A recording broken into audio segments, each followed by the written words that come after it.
জাতীয় সংসদ নির্বাচনে নিরঙ্কুশ বিজয় লাভের পর প্রথমবারের মতো সংবাদ সম্মেলনে আসেন বিএনপি চেয়ারম্যান তারেক রহমান। রাজধানীর একটি অভিজাত হোটেলে দেশি বিদেশি সাংবাদিকদের উপস্থিতিতে তিনি কথা বলেন। এই বিজয় বাংলাদেশের, এই বিজয় গণতন্ত্রের, এই বিজয় গণতন্ত্রকামী জনগণের।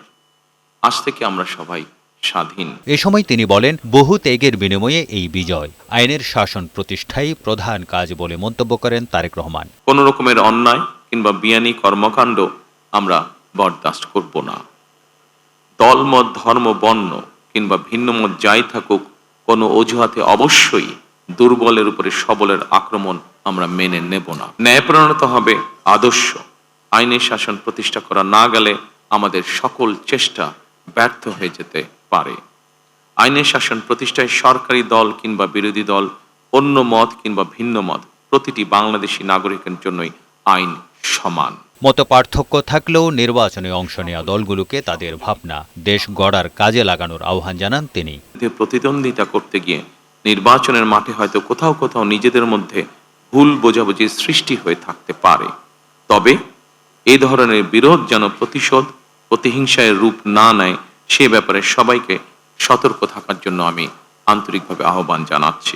একটি নিরাপদ, মানবিক, গণতান্ত্রিক বাংলাদেশ প্রতিষ্ঠার যাত্রাপথে আমি ভিন্ন দল কিংবা ভিন্ন মতের সকলের সহযোগিতা কামনা করছি।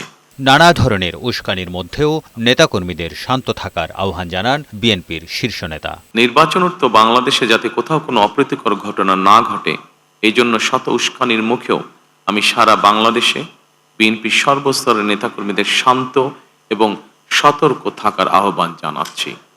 কোনো অপশক্তি যাতে পরিস্থিতির সুযোগ নিয়ে কোনো অপ্রীতিকর ঘটনা ঘটানোর সুযোগ নিতে না পারে। সাংবাদিকদের প্রশ্নের উত্তরে তারেক রহমান বলেন, আইনি প্রক্রিয়া মোকাবেলা করে আওয়ামী লীগকে রাজনীতিতে ফিরতে হবে। That depends on the legal process, of course. Foreign policy, which is the interest of Bangladesh and the interest of Bangladeshi people comes first. সংবাদ সম্মেলনে দলের মহাসচিব সহ স্থায়ী কমিটির সদস্যরা উপস্থিত ছিলেন। তারেক শিকদার, বৈশাখী সংবাদ, ঢাকা।